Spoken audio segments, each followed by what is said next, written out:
Welcome everybody to Beyond the Model, NFL DFS picks, lineup advice for high risk, large field GPP tournaments on DraftKings and FanDuel. I'm your host Moose at CFB_Moose on Twitter is where you can find me. I am co-founder and data guru here at Occupy Fantasy, alongside Brian at Brian Jester FF on Twitter, co-founder and CEO of Occupy Fantasy. Brian, it's week 4. We got a lot more data. Got some underperforming wide receivers. I think it's time to hammer. It is time to hammer. And no, UFC today to distract me. So Yes. plenty of time to build lineups. And we got the London Toy Story game tomorrow morning. Super pumped for that. So, yeah, good week of NFL action tomorrow. Yeah, and overall, it's not like we talked about it before. The first 3 weeks kind of played lighter. ADP is more predictive than actual stats of what's happened.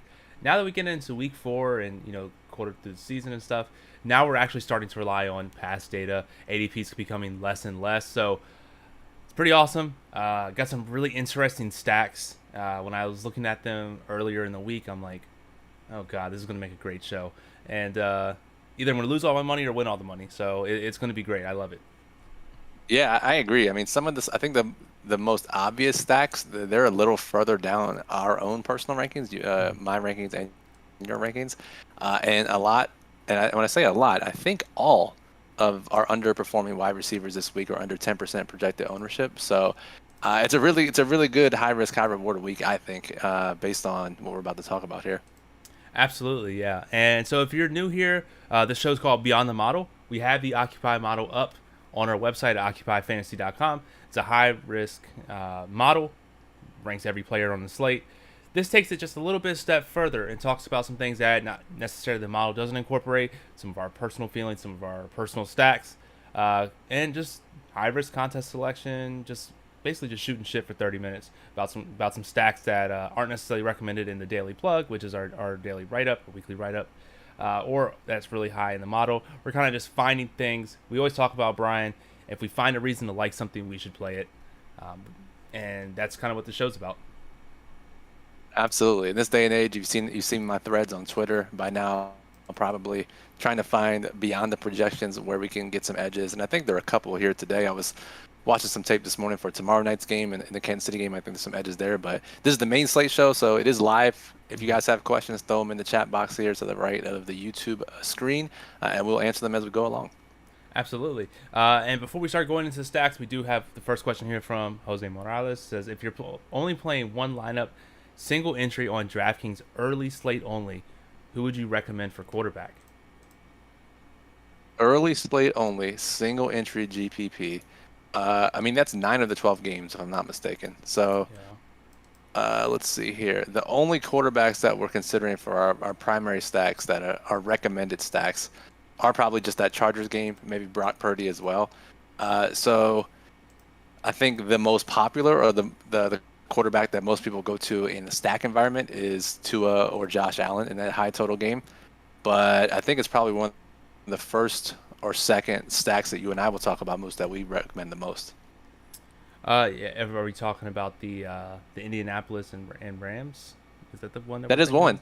That is one, I think, because you figure he's playing single entry GPP. Yeah. I assume more than 2,000 players are in it, and you have to beat. I understand that we get this question a lot about single entry. Should I play single entry or not? And if you play the smaller field single entry, yes, less than 500 players. But even though you're on a level playing field with everyone else playing single entry, when there's thousands of players, you still have to beat thousands of lineups. So it's incredibly high risk. You're going to go long periods of time, if not lifetimes, in between single entry GPP wins that are 2,000 players or more. So if you are going to play that, no problem with it. Just understand that you have to balance the risk reward properly. Yeah, absolutely. Actually, speaking about that first stack, Brian, that was actually. Wait, do we even answer his question, or I don't know if we did or not. I don't know, man. I think you give an answer, I'll give an answer. Single entry, 2,000 player plus GPP, early only quarterback. Who you playing? Or who you stacking? I think this is a little bit of the galaxy brain, and it'll actually lead into it. But I do think you play Richardson for Indianapolis with the like the rare 1-2 stack, right? I think you play enough of you get different. It's weird, right? Think about it. You're not even paying. You're paying more for the quarterback. He has Richardson has a huge rushing upside. Everyone's going to be on Zach Moss. You get away from that ownership. It's good. I mean, some of the Rams are really high owned, so that's going to be really interesting to see how that works out. But I think that game's going to be pretty high scoring. I think that's a great way to go about tackling it, and you get to be different. If it goes out to shootout like that, I think that's what I would do.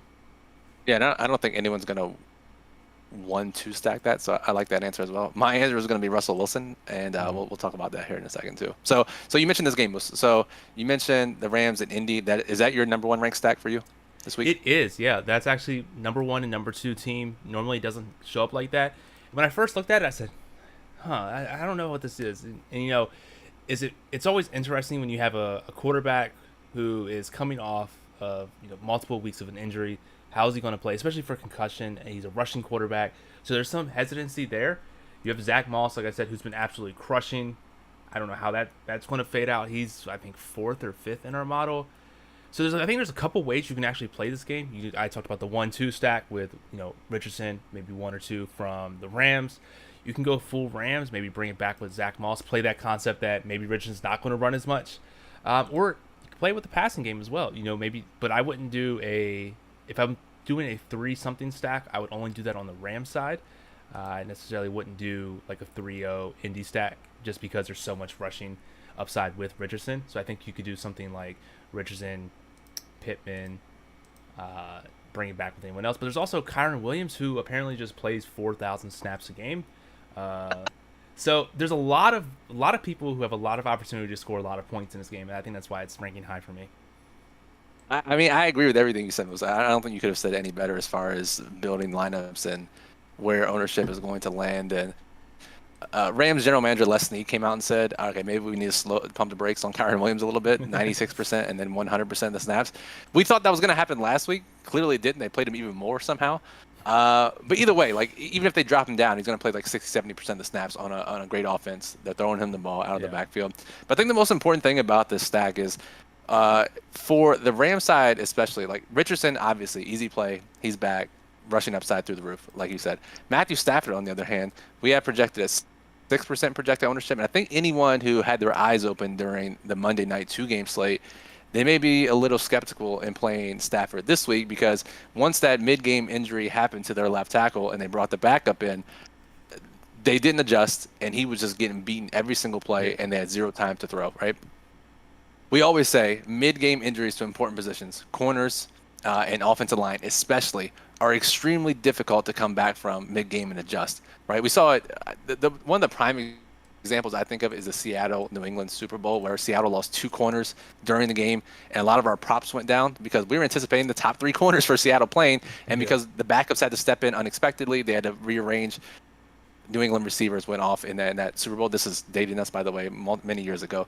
But the same thing happens to offensive line, right? Like your left tackle goes down. You generally, first of all, in general, you don't have very many solid offensive lineman backups across the league. Yeah. In game, you can't really shuffle as much.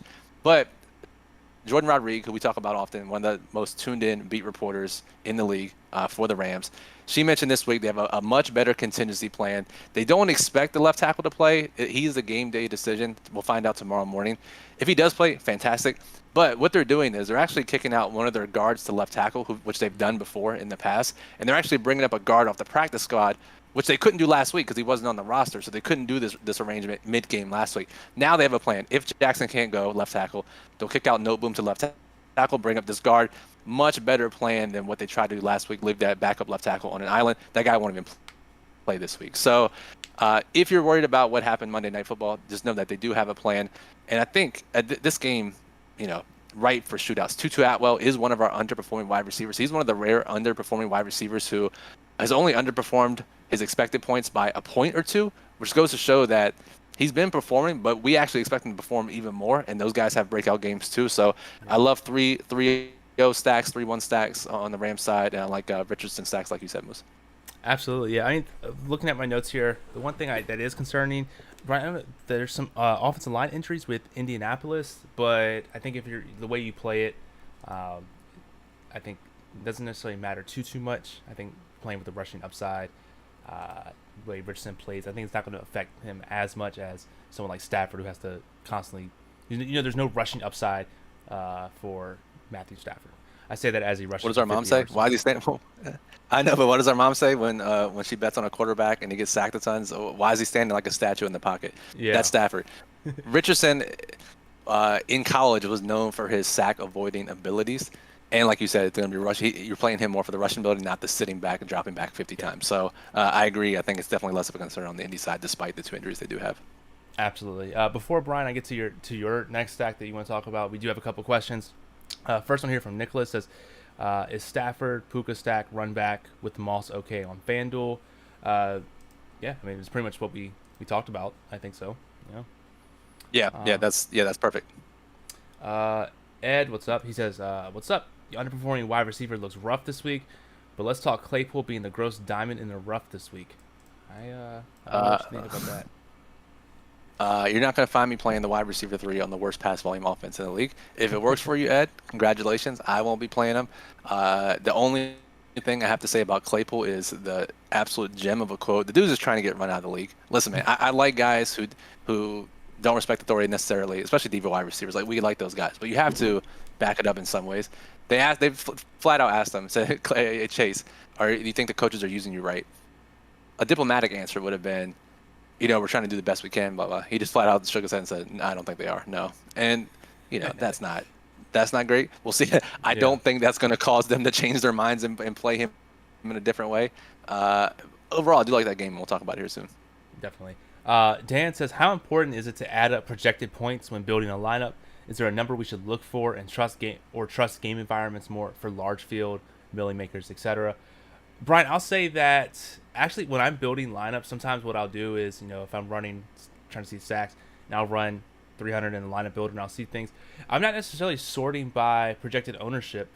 For me, I'm looking at kind of what makes sense, because when you're trying to win the milling maker, the projected points that you can get, let's say you get 175, but there's a better lineup that could be 176 or 174. You don't really know. So I think if you can tell a story and it fits and you like it, I think I would go with that as well. I'm not really looking at projected points for like these huge large field contests.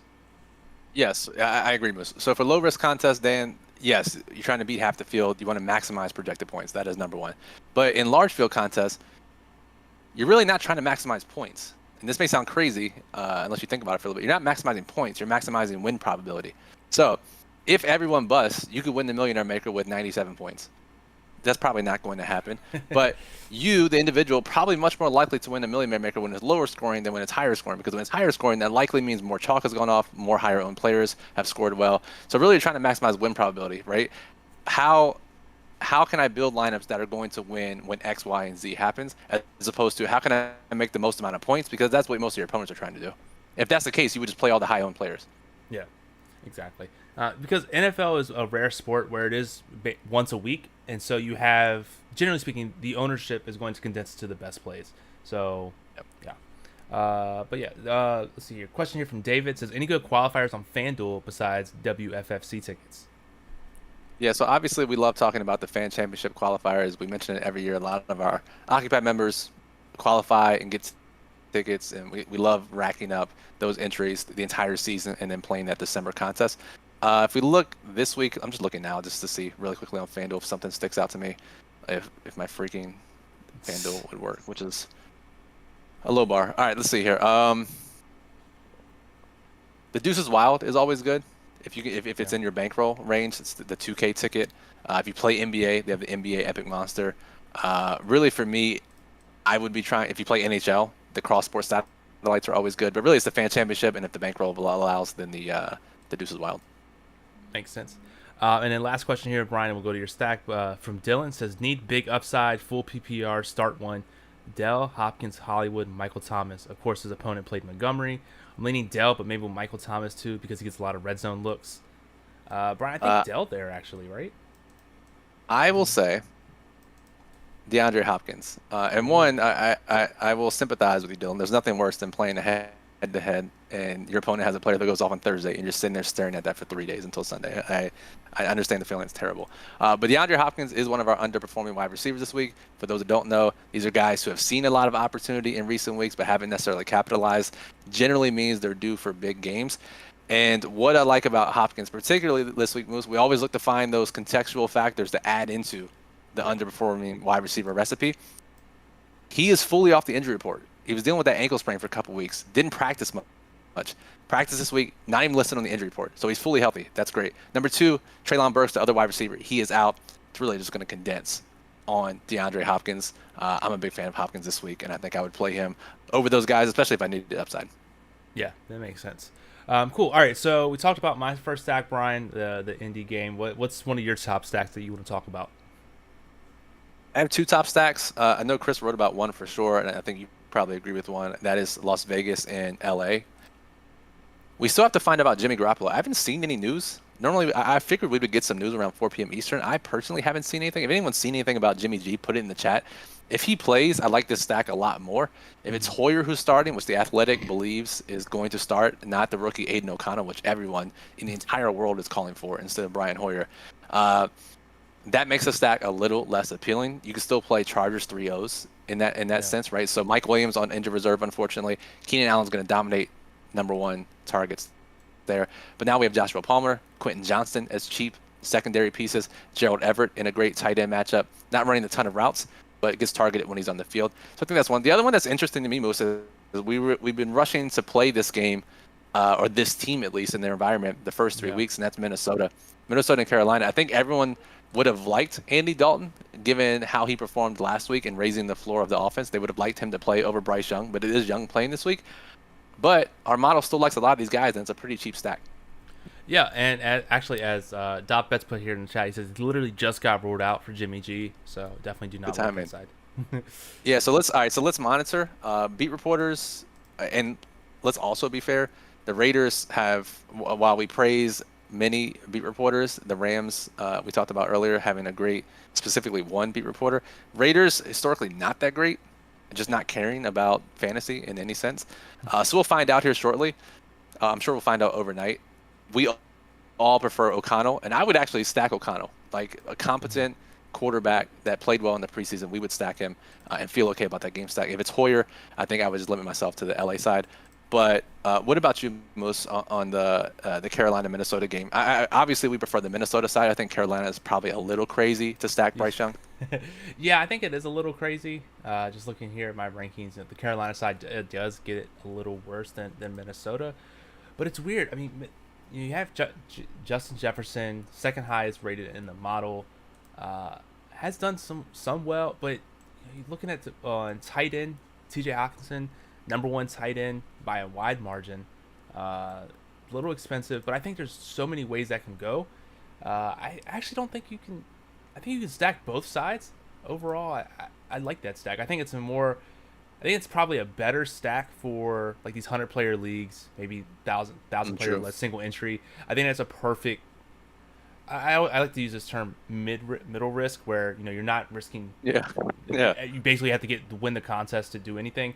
These 100-player leagues, less than 1,000 single player entry. It's medium risk contests that there's not too much difference between first and fifth or something like that. So I think that's a perfect 100-player league stack. Actually, I agree with that, because Thielen, for whatever reason, just was not priced up despite being a top 10 receiver so far this year. I mean, I think we all thought he was going to be dust, but he's been performing like 35 points last week. Only 4,500 on DraftKings is going to be popular. So you play like Cousins, Hawkinson, Jefferson, Thielen, plenty of salary to do what you want with the rest of it. I think that's a great 100-player league stack. I agree, Moose. Well, I don't know if it's enough to get there in the largest contest, but I agree with your assessment there. And also, the Carolina safety is out as well, so that's expected to boost the Minnesota passing game just a little bit. Yep, we like that too. Ed says, any thoughts on DTR if Watson sits? But as Leon points out, Watson is expected to play, I think about 30 minutes ago or so. Reporters are saying that he is expected to play. But if for some reason he doesn't, do you like DTR at all? Yeah, our boy DTR, who I think we're in a minority, because we're team preseason. We think that DTR surprised everyone with how great he was in preseason. Yeah, I think this is a waste of breath. It sounds like Watson's going to play. If for some Yeah. reason he's out, I think you can't entertain the thought of DTR. Yep. Makes sense to me. Brian, this was an interesting one. A stack that I have that you didn't have in any of your rankings at all, and I do want to spend a little second explaining it, is the Philadelphia and Washington game. Mainly on the Philadelphia side, that's really all I am. I don't like Washington, and just to show how weird this game is. And my rankings is like a little proprietary as well, but there's also a metric in there that talks about if I should bring how likely you should bring someone back on the other side. Mm. The higher it is, the less you should bring someone back. I know it's weird. I was drunk when I made the ranking, but ignore it. So if it's double digits or more, which very rarely happens, you shouldn't bring someone back. Philadelphia, I have the since been tracking this ranking for 3 years. Philadelphia has the highest don't bring back rating for this since I've been tracking. Everybody for Washington sucks. They're not ranked high in the model. No one likes them. They're all like 1 to 2% owned. I mean, Brian Robinson kind of high in the running back model, but is he going to get full workload? Not even that good. Yeah. They're 10-point underdogs. Do you really want to play a running back with potential split backfield as huge underdogs with a low total? I like Philadelphia. The thing that's weird for me though is trying to build lineups around them. Jalen Hurts just runs 4,000 sneaks and scores every touchdown, so it doesn't matter. Yeah. So I think you have to, if you're going to stack this game, I think you stack it with, I think you play it two ways. I think you play it with either A.J. Brown or another pass catcher, because he's going to basically get every rushing touchdown if they get it within the 5. So you got to hope that maybe Hurts gets one rushing touchdown, he passes to the other guy for a second touchdown, and that goes off. I don't think you bring anyone back from Washington. I think you play it that way.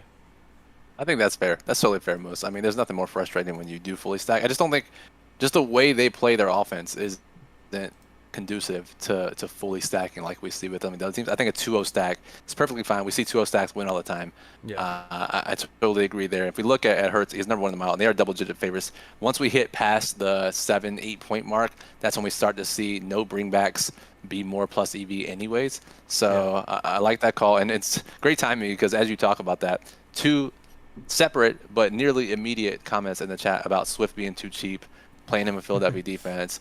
And yeah, I'm just waiting for the Dave Chappelle gotcha bitch moment when they take Swift out and they give Gainwell like 15, 20 touches. I don't think it's going to happen, but I mean, we're still scarred. Like we gotta be somewhat concerned about that. Yeah. All things aside, Swift is too cheap based on his role the last 2 weeks, and should be a good play in this game. Yeah, I don't know if DraftKings just screwed up their algorithm, but the last 2-3 weeks, running backs have just been, there's so many cheap running back options. They don't. It's the same as last year, dude. They just don't. Yeah. Maybe they go up a couple $100, right? Only it's like you get guys that are 8 to 9K, or you get guys that are 5K, and that's really there's nothing in between, really. Yeah, it's crazy. Yeah, and I guess one other thing I'll talk about for Philly is Quez Watkins is still out, so I guess that condenses the passing game just a smidge, just a little bit. So I think I don't know, Brian. Do you think you could even be sneaky? I mean, this is terrible. Don't actually do this, but do you think you could do like? I know you could go down to Devonta Smith, but could you go down to like Zacchaeus? Just do Hurts Zacchaeus? Absolutely not. I don't think so. Dude, absolutely not. I'm not endorsing that on stream. Okay. All right. Hey, I tried to endorse the double tight end last week, and it kind of worked. Didn't, but it kind of did. Yeah, we got to draw the line somewhere, Moose. Hey, we're talking beyond the model. You never know. I just wanted to raise the question. But yeah, that's kind of my point on Philly. Play them. Don't play anybody from that Washington side. They're absolutely terrible. They're going to get absolutely freight trained. So don't play them. But yeah, that's it for me. The next stack that Brian that you want to talk about is the bad stack of the week. Okay. Denver and Chicago, baby. Denver and Chicago. I mean, first of all, I was drafting a lot of Russell Wilson and Denver stacks in best ball. Not necessarily as much Justin Fields. But I think Pat Curran, who I saw the tweet today, he won the best ball championship last year on Underdog. He was pointing out that Justin Fields had more design rushes last week than he did in the first 2 weeks combined, which everyone was calling for. It's like, why don't just keep dropping him back, right? Like actually use him how you plan to use him. So We saw what Denver's defense did last week. They're still missing safeties, right? They're still having backup safeties, and that led to 70 points for Miami. Just completely confused in both the pass and the run game. And this total, I think, is shockingly high for people who see these offenses. It's in the higher 40s. So I think if you just looked at Russell Wilson versus Justin Fields, you would assume this game total would be like 39. Not. It's one of the higher totals on the board, actually, because these defenses have been so bad. Russell Wilson has been pretty decent when Nathaniel Hackett has not been coaching him. So I think with Fields, this is kind of similar to the Anthony Richardson game, Moose, where you could play Fields by himself and maybe running back with 1 and 2 Broncos. Russell Wilson side, you could play 2-0, 3-0 stacks with Russ. I actually do like, if you're trying to save some salary, their backfield for the Bears has condensed since they deactivated Deonta Foreman after week 1. So it's really just been Khalil Herbert and Roshan Johnson. Roshan has played more in blowouts and on passing downs. If this game can stay competitive, this feels like a Khalil Herbert spot. We saw the Dolphins literally rush for 8 touchdowns last week. So if the Bears can just get 1/8 of that and it goes to Herbert, he's going to hit value because he's less than 5K. That doesn't seem like a high bar. So if I'm running back someone with Denver stacks, it would be Khalil Herbert, who we project for his ownership. I want to say like it's under 5%, but let me double check that definitely for you. It's 2% as I'm looking. Oh, here. perfect. All right, well, there we go. Absolutely, yeah. I mean, I didn't really think too much about this game when I saw it in the stream notes. I'm thinking, I gotta find something. I'm like digging through everything that I have possible about this game, and let me see if I have my notes. I mean, injuries, most really. Chicago is missing 3 starting cornerbacks. 3 starting cornerbacks. The right cornerback, their starting slot cornerback, and then their backup slot cornerback who filled in for him is also out. So 3 of their top DBs are out. Russ Wilson, it's time to take advantage. This is it. Let's ride. Let Russ cook. Let Russ cook, baby. Yeah, I mean, again, we talked about it before. Injuries are huge, especially midweek and stuff like that. So more power to you. I think this is definitely a stack that you need to go like on the higher risk, the Millie Maker side. Maybe not, I don't know. But and yeah, it's also the cheapest combined stack of the week. So if you want to fit in studs from Buffalo, Miami, from the Chargers, from Minnesota, you can do that very easily with the stack. If you look at combined quarterback, running back, receiver, tight end salaries, the cheapest stack on the board on both sides. And to Ed's point in the chat, Millie Maker, Mims week, Marvin Mims, who was averaging like 50 yards a touch, but they refused to give him more than 10 routes a game. This seems to be like the week that they're going to unleash him. Unleashing, maybe he goes from 10 to 15 routes. But we have him projected for less than 2%, I think, Moose. And 2 separate beat reporters with different sources have made reports this week that Marvin Mims is expected for an expanded role. I know Cecil Lammy of Football Guys said he saw some stuff in practice that is pointing that way. And then I can't remember the name. Another Denver reporter with the Denver Post, I believe, in a video report said that Marvin Mims is expected for an expanded role this week. So maybe they finally realize, hey, the guy that's averaging 55 yards a catch, let's get him on the field more. So Mims, 3,900, I believe, right, Moose? Super cheap. Yes, low 3,900 on DraftKings, yeah. So I love it. And again, you talked about how the cheapest thing reminds me of the stack I called last week for Arizona for super high risk contest. It got me actually in a 1% finish in the Millie Maker. I think I was like because I was able to fit in a shit ton of studs. I had Tyreek, Keenan Allen, Tank Dell, Zach Moss, Jerome Ford, like a bunch of studs, and then you play 2 or 3 people from that game, and if that goes off and studs actually do well, you're cooking. Yeah. To Michael's point in the chat, he says, as a Bears fan who's seen all 22 of every Bears game, it's an absolute train wreck. We'll definitely be playing the Denver side. I challenge you this, Michael. Watch the all 22 of every Denver defensive snap, and you'll see that it is also a train wreck. It is train wreck versus train wreck. One train's got to get back on track. I'm going to bet on the Russian quarterback to get back on track there. Makes sense to me. Absolutely. One stack here, Brian, that kind of showed up, but not as high as I thought it would, and I'm actually leaning towards just not playing it at all, is that Buffalo Miami side. Miami, I don't think we have any like, we don't have to say anything. They put up legit 70 points. I could say that they're trash by not actually kicking a field goal to break the record, but that's here nor there. Again, they can put up a shit ton of points. Everybody just scored like 5 touchdowns that game. It was great. We know Buffalo can put up shit ton of points as well, but they don't rank as high. And it's one of those things, Brian, where yeah, they rank high and everything's kind of going for them, and we know what they can do, but they're just not there. I don't know what that is, but just looking at it, just nothing really popped out from me. Maybe it's just everything else is popping out better than what they could be, but I don't know. I mean, you know what Diggs can do, you know what Josh Allen can do, you know what Tua, Tyreek, they can all do. So I'm thinking this is one of those games where, yeah, it kind of popped off. I'm thinking maybe just playing a person here, in a lineup, not necessarily stacking the game. I wouldn't hate anyone who did, but it's not popping up too much for me. I agree. I thought it would be higher considering two amazing offenses, but it's actually not. And if you sort by DraftKings salary, combined salary, it is 10% higher than the next closest stack on either side. So it is extremely unaffordable to play this stack. And to your point, I think the reason why I'm expecting, if we're talking about all 22 here, I'm expecting, I mean, look, let's just be real, right? If you're a defensive coordinator, I'm not letting that happen. What happened last week with Miami, right? Yeah. Okay, maybe run the ball on me, but I'm not letting Tyreek go for 200, and I'm not going to let these running backs just run all over. Like, play too high. If you got to bring someone down, maybe. But now you get Waddle back. I mean, it's a tough task, right? Like, it's very tough. But Yeah. Buffalo has seen them multiple times, has seen this offense multiple times. Buffalo has a decent defense to at least just, lower the ceiling a bit. And on Buffalo's side, they're limiting Josh Allen's rushing a bit. There are ways this busts, and if it doesn't completely go off, it's not going to be worth the price. So I see why it's down your rankings. It's down my rankings a little bit too, Moose. But just given what we've seen, if anyone in the chat, any of our members, any of our viewers wants to stack that game, it's really hard to talk you off of because of how high the ceiling is. Yeah. Are you playing Achan or Achan or whatever the hell he's calling himself this week? What is it? Achan? Is that how he wants to go by now? Achan? Yeah, Achan, yeah. I won't. I don't think he's going to score 50 again. But can you imagine if he did? That would be absolutely nuts. This is the best running back in history. I know. Yeah, it's not best at mini stack of Miami Buffalo may be the way to go. Yep. It's going to be interesting. I'm curious to see how that game plans out, and when I start building a little bit more lineups with those players in, I'm curious to see how it goes. Yeah, I mean, highest total of the week 2 at 53, so I think people are obviously going to be drawn to it, just with the names too.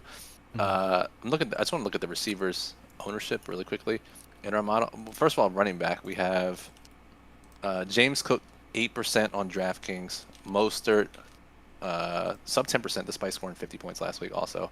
And then on the receiver side, which Diggs makes it and even Hill. crazier to me. Yeah, like they're really popular and really expensive wide receivers.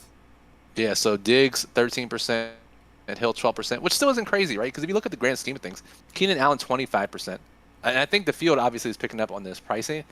Yeah. To me, Moose, if you say Tyreek is 12%, and you say Mostert's 8%, and you say Diggs is 12%, and you say Tua is 3%, like, how do you not stack it? How do you not get a little bit of allocation there if it's going to be that low owned? Yeah, I think it's just always tough. You get double-digit ownership on the second most expensive wide receiver on the entire slate, and it's like, do I really want to risk this much salary on it? Just play around with it, and if it's something that you like, if you have to play 3 or 5 trash plays that are 3K and under that might not even play, probably don't stack that game. But we have called out Khalil Herbert as a cheap running back to play if you want to play that game, right? So we like that. On the receiver side, there are actually a couple names too, just really quickly that I want to throw out that are going to get some boost this week. Nelson Aguilar is one Baltimore. Obviously, they have Zay Flowers, but they're going to be missing both Odell Beckham and Rashad Bateman. Aguilar should run most of the outside routes alongside Zay Flowers. Devin Duvernay should get 3 wide receiver snaps. Baltimore has completely lied to our face about how they're going to change this offense. However, they still have to throw the ball some. Aguilar super cheap. Devin Duvernay is super cheap, and Quentin Johnston. If you want to get a cheap exposure to that high total game over there as well, he is 3,700. And then there was one more name that I'm trying to pull up here. Maybe that was it. I think. Oh, and Marvin Mims, who we've talked about. Yeah. So these are high upside, lower owned guys that are cheap that can help you fit in if you do want to play that Miami stack. Makes sense to me. Question here from Ed says, if you're running a Fields or Wilson stack, would you also include Hopkins as the underperforming wide receiver, or just go studs with the savings? Yeah, it's something you have to play around with. I think you're already playing a lower owned stack. Adding another lower owned piece probably makes it super high risk, large field only. You can probably build a more balanced lineup that way, but it also gives you access to a higher ceiling if you just jam in the studs. So I would say play around with it. I don't think there's any one right answer. Yeah, makes sense to me. Let's see here. David said, "What's your Long John Silver's play of the week?" I don't know what that's supposed to mean. Is it supposed to be like? Yeah, how would you define that, Moose? Is it like something that you don't really, you know, you have to kind of go out of your way to do, and it's not necessarily the best play. Like you got to really work. You got to really work to get it working, and it just doesn't work out. So Yeah, it's like you gotta go out of the way to find a Long John Silver's, and when you do find it, you're still not that satisfied. So I would say, by that definition, I actually have a my really God. good. Oh, you name it then. If you got one, go for it. What's the Long John Silver's play? I think Kittle, right? He actually was pretty high. He's pretty high in the model. He's high in my rankings. He's kind of expensive, so you have to kind of fit him in. But Debo is expected to play tomorrow. Yep. That's definitely going to cut out to his share. So I think, Kittle's one of those people you're going to have to kind of fit in, unless you're stacking. But does it feel great to stack with your just quarterback and tight end when you have amazing wide receivers? Doesn't really seem like it's that good of a fit, and it's probably not going to pan out. Probably better ways to do it, so that would be my play. I agree. And if we're just using the literal version, the Long John Silver play, which player in the NFL looks like they're the most likely to eat at Long John Silver? Kittle's got to be near the top of the list. So I think that answer just covers every base, Moose. So good call there. Absolutely. Brian, there was one side that I actually wanted to get your opinion on. It wasn't on. I guess we talked about that San Francisco for like literal seconds, but another stack I actually wanted to get your side on is the Cincinnati and Tennessee side. Ed did mention it that Higgins is higher in the model than Chase with 1/3 the ownership. Seems like Higgins is getting a lot more share than Chase at the moment. He's actually projected for more targets, a lot less ownership. Again, we haven't seen Cincinnati explode like they have the last couple of years. They popped a little bit in my rankings, but there is some bring back as well that you can do. But it's, again, one of those stacks that didn't really pop off as much as I thought it should. But I'm curious to get your thoughts. Yeah, I was assuming going into my research last night and this morning that we would see that stack. It probably rise both of our rankings. It didn't really. There was a chart I saw on Twitter, and there's there's 4 quadrants, and it's quarterback play, and it's basically turnover worthy plays, which are very high risk throws, and there are hero throws. These are 2 PFF terms, Pro Football Focus terms. So the hero throws are these like sensational throws that these guys make, and the whatever they're called, the bad throws, really bad throws the guys I made. And if you chart it, if your guy makes 0 bad throws and a lot of amazing throws, then they're elite. If they make 0 good throws and a bunch of shitty throws, they're Zach Wilson. And then there's guys like Joe Burrow, who is in that one quadrant that they've deemed boring, where they're not really making many big throws, but they're also not taking any risk either. And I think if you watch the games, I think we would all agree with that, right? If you watch the game, very quick outs, ins, maybe a deep ball here or there, but get the ball out quick, not have Burrow hurt himself, re-injure his leg. And I think the play calling backs that up. So I think that kind of holds us back a little bit. And Tennessee's not the most high volume offense anyways.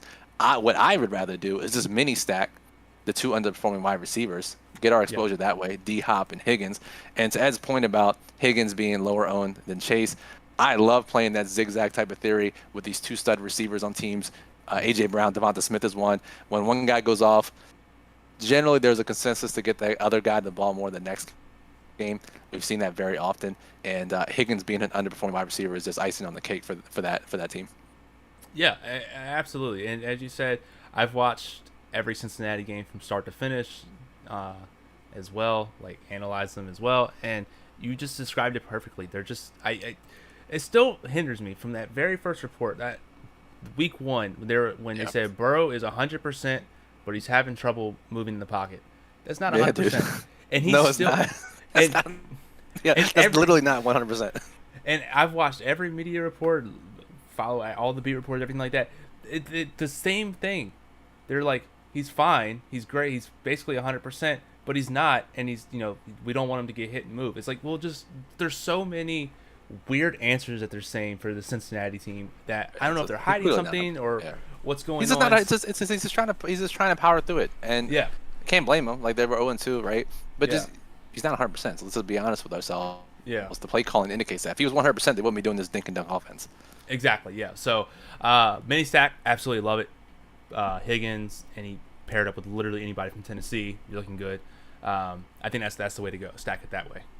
Yep, I agree. Let me see. There was a question in the chat from Eric. From Eric, yeah. Eric also commented on another video, so Eric really wants to bet this. So Eric, thank you for watching multiple videos. We appreciate you. Do you think CMC will score 2 touchdowns? I just looked at our model, ran some quick numbers. Our model gives him a 35% chance of 2+ touchdowns, which is pretty good for any player, I would say. If you use 35% implied probability, you would need odds of 185 or better, roughly. If you can find odds of 185 plus 185 or better, Eric, go ahead and bet CMC 2 touchdowns. But I have a feeling the fact that you asked it on 2 separate videos, you're going to put that in your single game parlays anyways. So good luck to you, bud. I hope you win. Yes, the single game parlays. I love it where it's like you'll find plus 110, and then you just do some other random bet, and it's still the same odds. Absolutely love it. Cool. So let's see. Is there any other last things that we missed? Ed says, "Are you rolling out Kamara out in week 1?" I wasn't rolling him out late last year either, so I think they're still gonna. They were using him like Derrick Henry at some points. Like, I don't know, man. It's crazy. I'm out. They like Kendre Miller. They have Taysom bullshit. I won't roll him out, and he's not like super cheap, right? I think he's in the 6K range. Yeah. So I'm not. Yeah, I'm good. I kind of like that game environment a little bit, but yeah, I'm not rolling him out myself. Makes sense. Cool. So Brian, the last thing we do before our show, actually, Flash. Thank you, Flash, for joining and has Discord access only. Go ahead and hit us up. We'll get you access to the Discord if there's not instructions on it already. If anyone else wants to join the Discord, occupyfantasy.com/Discord. You can figure out how to join from there. If you have any questions, feel free to reach out to us. Beantown says, "Is Ford going overlooked after Moss just smashed Baltimore?" I think he's going overlooked. We have him 4, 6, 8, 9th in our overall model. Under 10% projected ownership. I haven't really seen anyone talk about him. 5,400. That is super cheap. That is the second cheapest price of a running backs in our top 10 in our model.